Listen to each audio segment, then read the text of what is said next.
तो चलो हम लोग पढ़ते हैं अब PBR 322 वेक्टर। इसको कौन सा वेक्टर बोलते हैं? Animal vector. हंस रहे हो? एनिमल वेक्टर भैया एनिमल के अंदर यूज हुआ जाता है। अब मत लिख देना कि प्लांट का वेक्टर है, प्लांट के अंदर डीएनए ट्रांसफर कर रहे हो। प्लांट वाला वेक्टर का नाम क्या है? TI plasmid. अब देखो एक वेक्टर जो होता है, सुनो, एक वेक्टर होता है, पहली बात सुन लो, पहले सारी चीजें समझो। डबल स्टैंडर्ड होगा। क्या होगा? Double standard. याद रखना ये क्वेश्चन 2016 में आया था कि प्लाज्मिड डबल स्टैंडर्ड होता है, सिंगल स्टैंडर्ड। अच्छा बताओ, दुनिया में केवल सिंगल स्टैंडर्ड डीएनए किसके पास होता है? वायरस के पास। और ये है बैक्टीरिया, तो क्या इसके पास सिंगल स्टैंडर्ड होगा? नहीं। बेवकूफी की हद होती है, लोग तब भी सिंगल स्टैंडर्ड मान के आ जाते हैं। चलो आगे देखते हैं, इसके पास क्या होगा? वेक्टर है, क्या होगा? Cloning site. क्या होगी? क्लोनिंग साइट होगी। या आप बोल सकते हो मल्टीपल क्लोनिंग साइट, ये भी हो सकता है। मल्टीपल क्लोनिंग साइट हो सकता है। क्लोनिंग साइट एक हो और ज्यादा रखोगे जितना उतना बढ़िया होगा। ठीक है, आपके पास क्या होगा? ORI, origin of replication. मतलब इसी की वजह से वेक्टर क्या होता है? ऑटोनोमस स्ट्रक्चर है, ये कहीं भी अपने आप को रेप्लिकेट करवा सकता है। स्टार्ट कर देगा रेप्लिकेशन ऑफ वेक्टर, ये वेक्टर के रेप्लिकेशन को स्टार्ट कर देगा।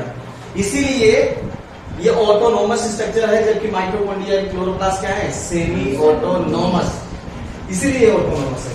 दूसरा क्या होगा?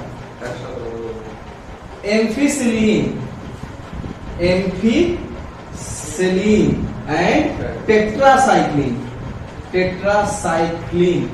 और ये क्या होते हैं? Selectable marker used for the selection of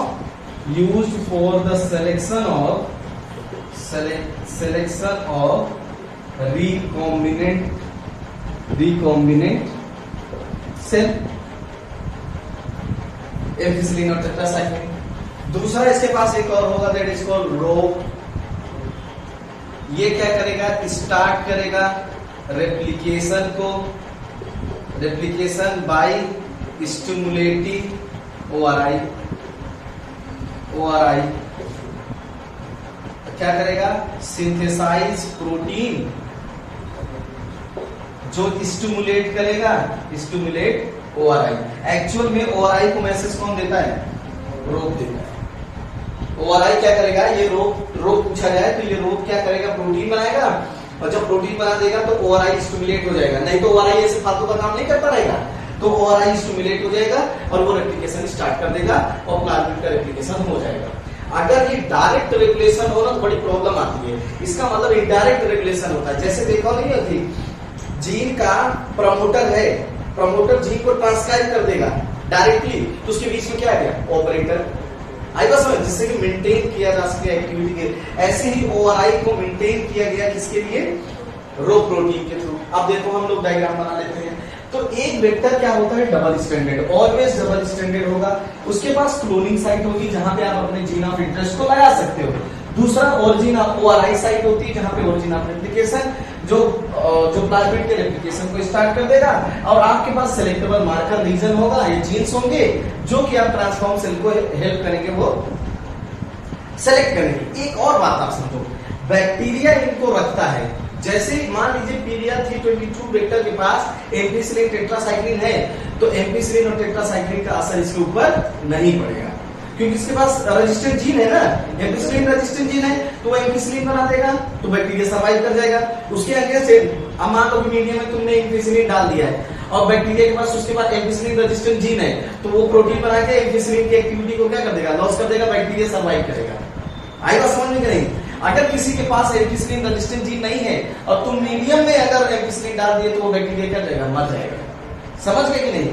ये बात समझ गया। तो ये बैक्टीरिया अपने पास सेलेक्टेबल मार्कर जीन होता है या अपने आप को इवॉल्व करता है अगेंस्ट पर्टिकुलर एंटीबायोटिक्स, कि उसके ऊपर पर्टिकुलर एंटीबायोटिक्स का असर न पड़े, तो एंटीबायोटिक रेजिस्टेंट जीन बनाता है। और एम्फिसिलीन और टेट्रासाइक्लिन क्या है? Antibiotics resistant gene, antibiotic resistant gene है, रेजिस्टेंट जीन है। समझ गए कि नहीं? जो बैक्टीरिया को इस पर्टिकुलर एंटीबायोटिक से बनाएंगे। अब हम लोग डायग्राम बना लेते हैं PBr 322 का। बात समझ गए ना कि एक वेक्टर के पास क्या क्या होना चाहिए, ये होना चाहिए, ये होना चाहिए, ये होना चाहिए और ये होना चाहिए। Specially in the case of PBr 322 जो कि बोलिवर एंड रोड्रिक ने इसको, P का मतलब क्या होगा प्लाज्मिड, ये बोलिवर एंड क्या होगा रोड्रिक ने इसको डिस्कवर किया था।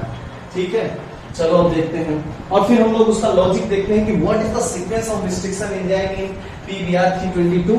और आज के बाद तुम्हें ये कंफ्यूजन नहीं होगा कि पहले एम्पिसिलिन आएगा और क्या आएगा। देखो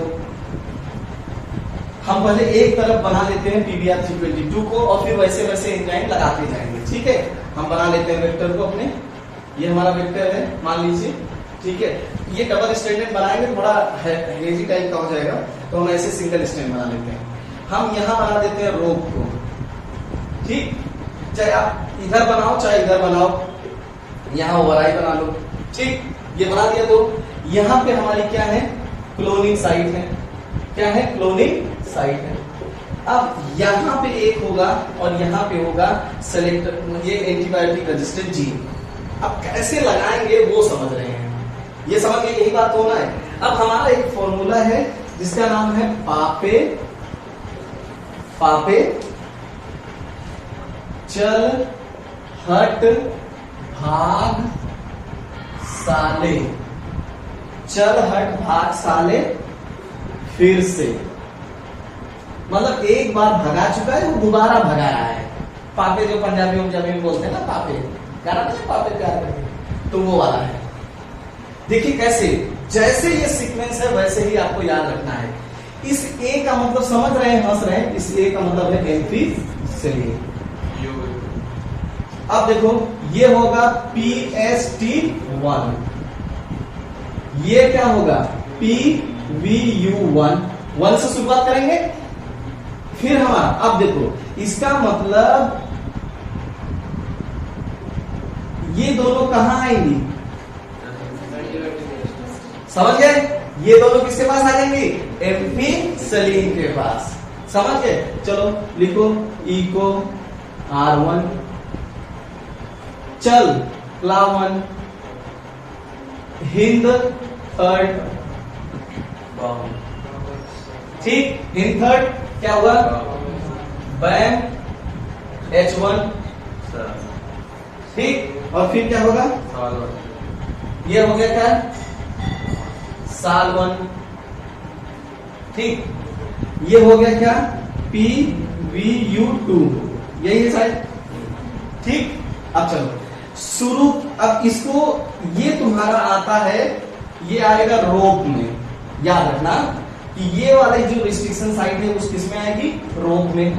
ठीक, बची कौन सी तुम्हारी, ये दोनों क्या बची बैम H1 और क्या है साल1।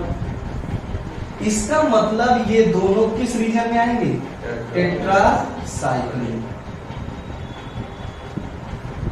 समझ के बात को, पापे चल हट भाग साले फिर से।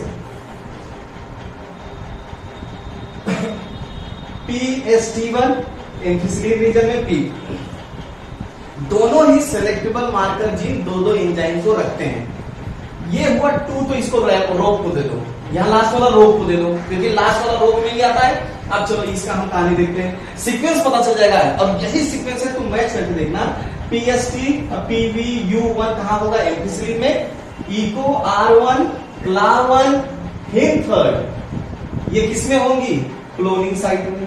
किसमें क्लोनिंग रीजन में। आप क्लोन कहीं भी कर सकते हो लेकिन इसके बाद ये आएंगे। देखो इसका मतलब तुम यहां पे किसको किसको रखोगे, ये तुम्हारा हो गया एम्फीसिलिन, ध्यान से देखो, तो यहां आप लिखोगे किसमें PST1 और क्या लिखोगे PVU1, यहां लिखोगे दोनों को। ठीक है, क्या दिक्कत है। अब यहां क्या लिखोगे इको R1 क्लावन हिंद थर्ड लिखोगे। ठीक, यहां पे अब तुम्हारा लॉजिक के अनुसार टेट्रासाइक्लिन है, इन दोनों को आप क्या दोगे बैम H1 और साल1 दे दोगे। इसको कौन सा दे दोगे PVU2 PVU2 है, PST1 PST2 है,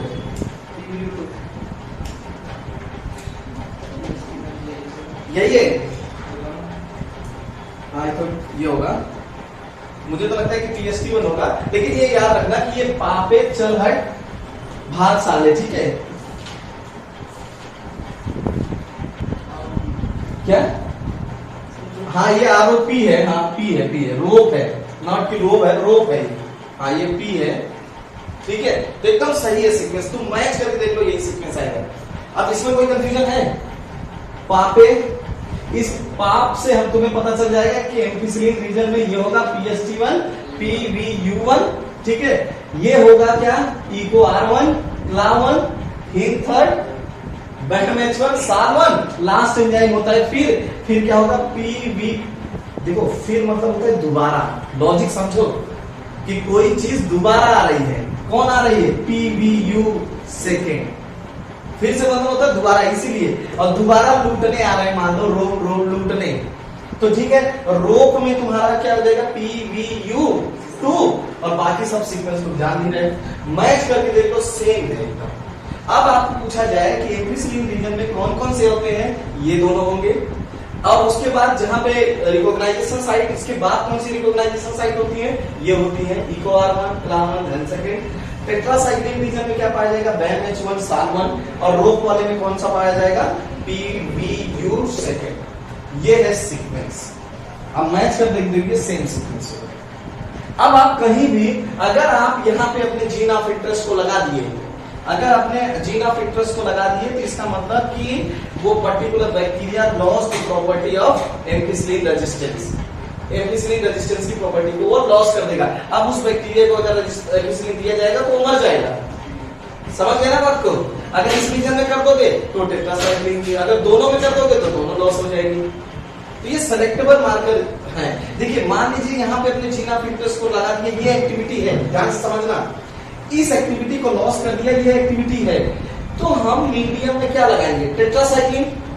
तो टेट्रासाइक्लिन लगाएंगे तो हमारा जीन ऑफ इंटरेस्ट यहाँ है, तो टेट्रासाइक्लिन हम लगाएंगे तो हमारे इसी यहाँ जीन ऑफ इंटरेस्ट है, यहाँ सेलेक्टेबल मार्कर जीन है, तो हमारा जो वेक्टर होगा टेट्रासाइक्लिन रेजिस्टेंट होगा। अगर कोई बैक्टीरिया होगा तो वो टेट्रासाइक्लिन रेजिस्टेंट नहीं होगा। तो जिसके पास हमारा वेक्टर जाएगा वही टेट्रासाइक्लिन रेजिस्टेंट होगा, और जहां वेक्टर जाएगा वही हमारा जीन जाएगा। जहां वेक्टर वहां हमारा जीन जाएगा, तो वो पर्टिकुलर बैक्टीरिया उस पर्टिकुलर टेट्रासाइक्लिन से रेजिस्टेंट हो जाएगा, और जहां हमारा जीन नहीं जाएगा वो बैक्टीरिया टेट्रासाइक्लिन रेजिस्टेंट नहीं होगा।